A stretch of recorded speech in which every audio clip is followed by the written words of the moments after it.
Bien, bonjour Yann Min. Bonjour. Merci pour ton incitation, ça me touche. Tu me reçois chez toi, donc Bah oui, je suis très touché. Je suis très touché de t'accueillir. Je suis très touché aussi que tu t'intéresses à mon travail, à mes créations. Enfin, que vous vous intéressiez à toi à travers ton groupe.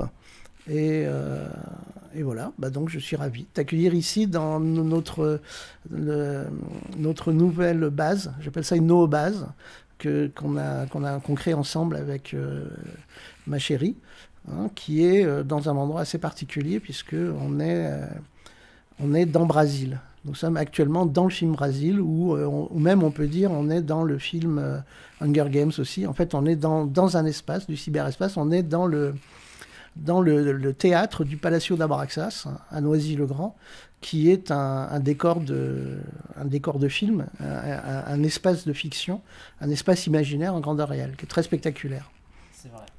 Donc, est-ce que tu peux te présenter pour nos camarades?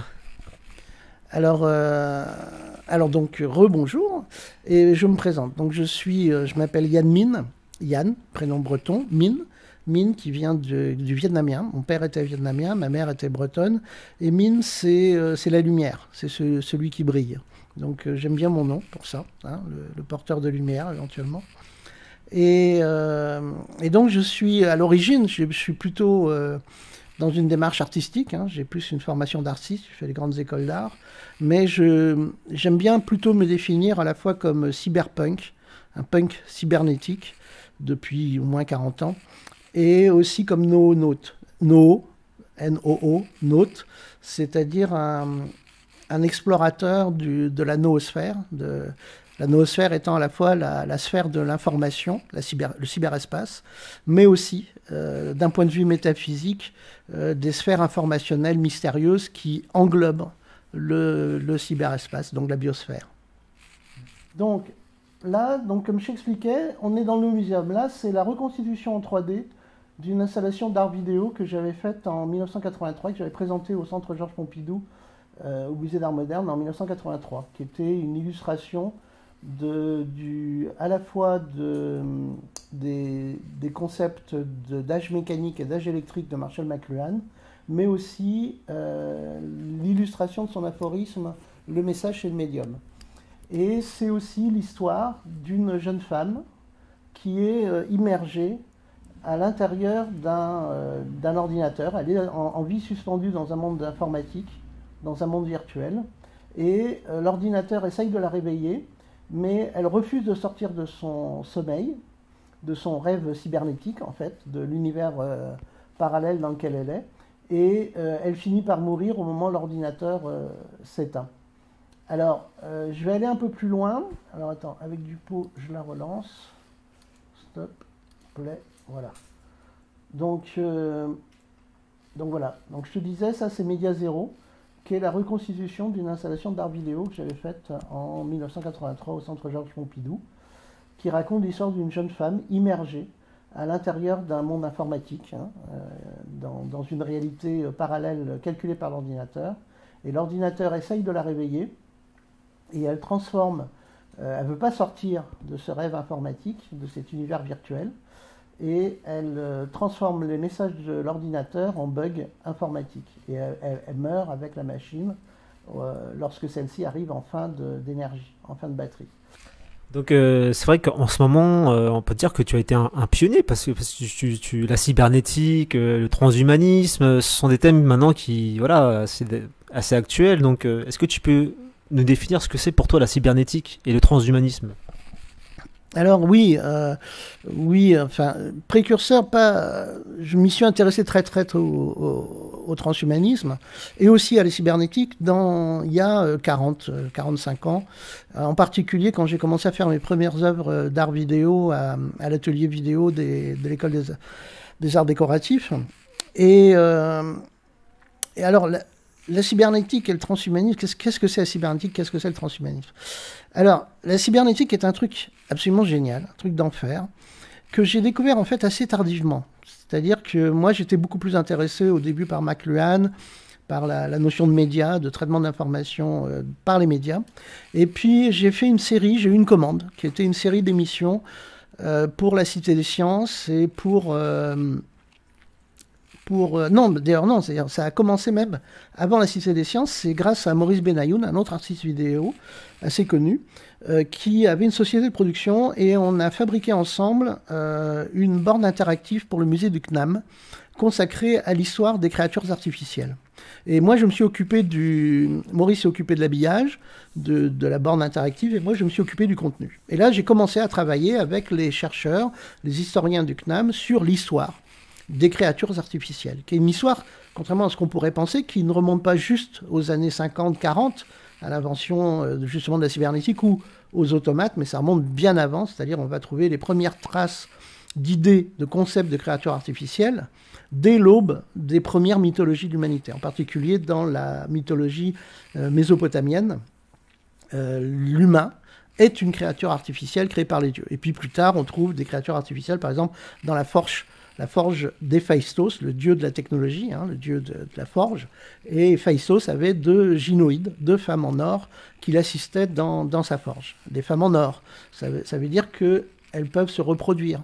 C'est-à-dire le fait que ça soit une femme, c'est évidemment le même de la sexualité, de la réification sexuelle, mais à cette époque-là, la femme, c'est aussi la femme procréatrice, celle qui fait l'enfant. Donc une créature artificielle dans un corps qui a une forme féminine induit qu'elle va pouvoir se reproduire. Et ça, ces thèmes-là, on les retrouve maintenant à travers c'est des mythes. Enfin, moi je dis, ce sont des grands mèmes, des mythes. Les mythes sont des grands mèmes qui se perpétuent, qui se reproduisent et qui sont aussi des prophéties autoréalisatrices.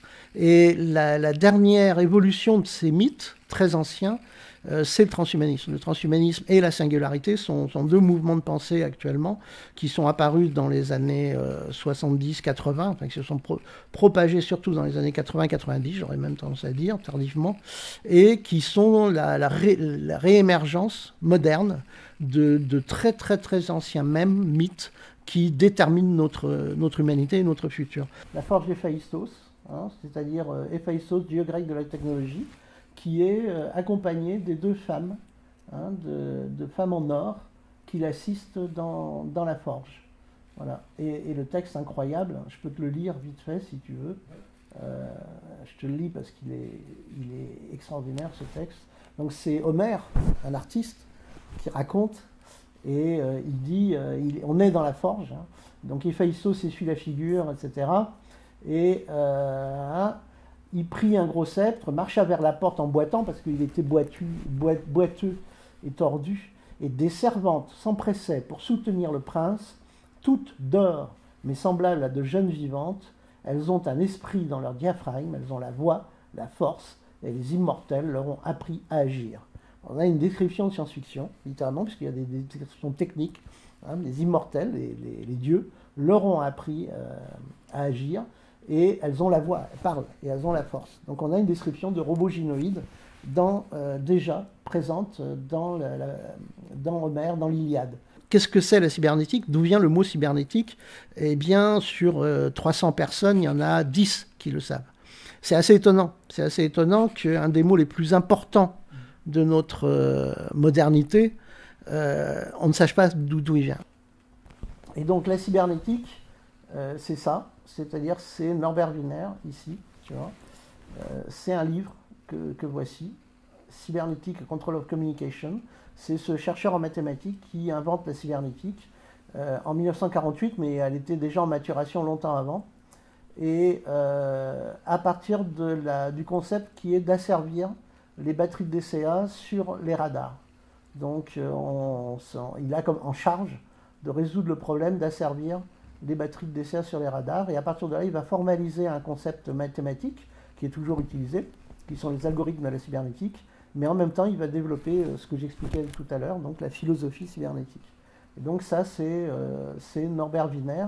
Donc, et alors, le mot cybernétique vient de Kubernetikes, Kubernen, le pilote du navire. C'est, d'une certaine façon, ça c'est repris plutôt à Ampère, la science du commandement. Et donc c'est une référence en tout cas à un texte de Platon sur la cité, où il fait une analogie entre le fait de piloter la cité et de piloter un navire. C'est pour ça que je représente qu'Hubernan ici.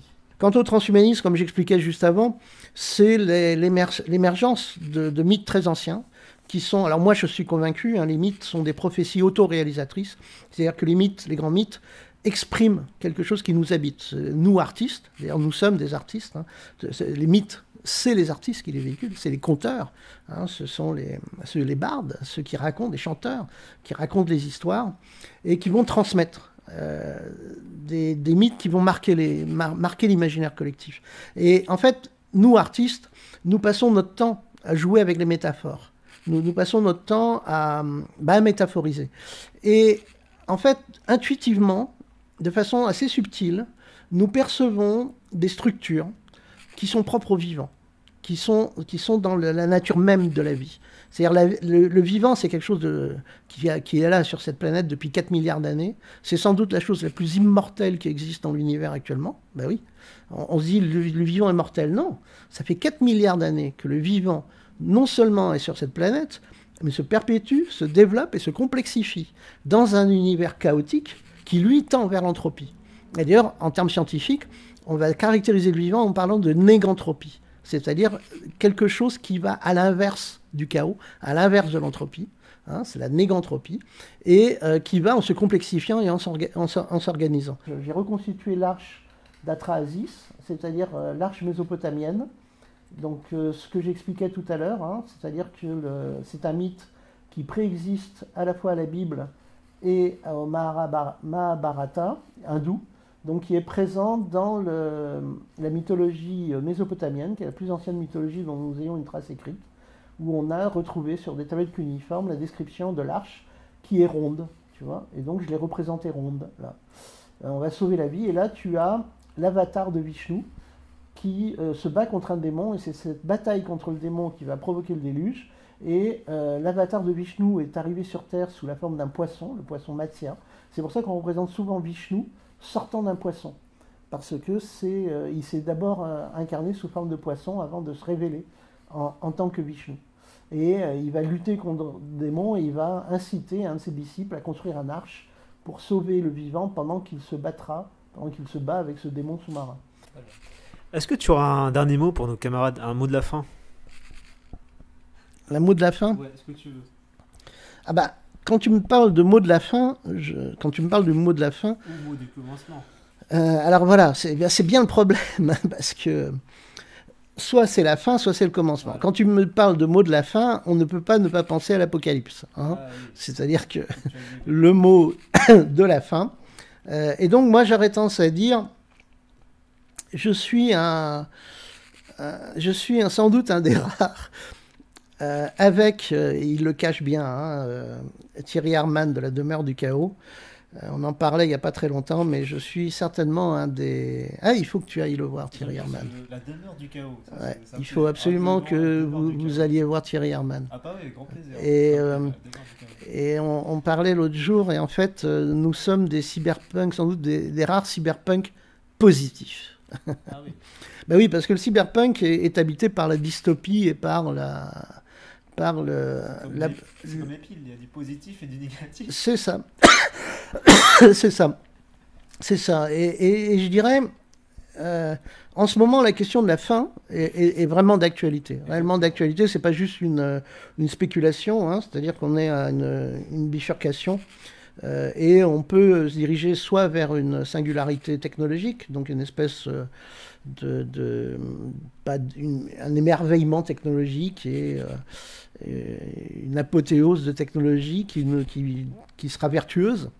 Et on peut aussi se diriger vers une singularité écologique qui sera une apocalypse, c'est-à-dire une catastrophe totale. Et on est à la croisée des chemins. Et c'est extrêmement difficile pour moi, même si on raisonne de façon rationnelle, de savoir réellement ce qui va se passer dans les 50 ans à venir.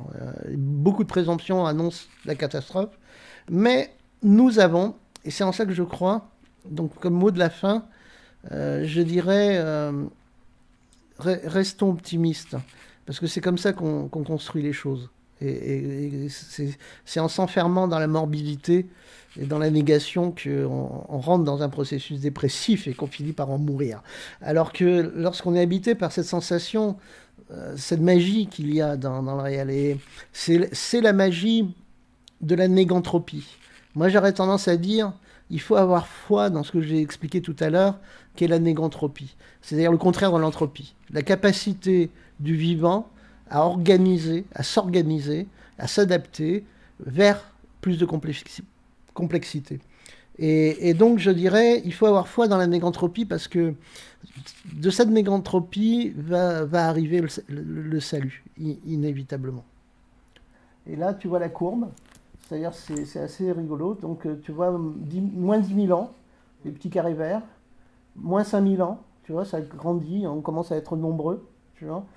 Et puis, en 400, on n'est pas si nombreux que ça. Et regarde, là, la fin.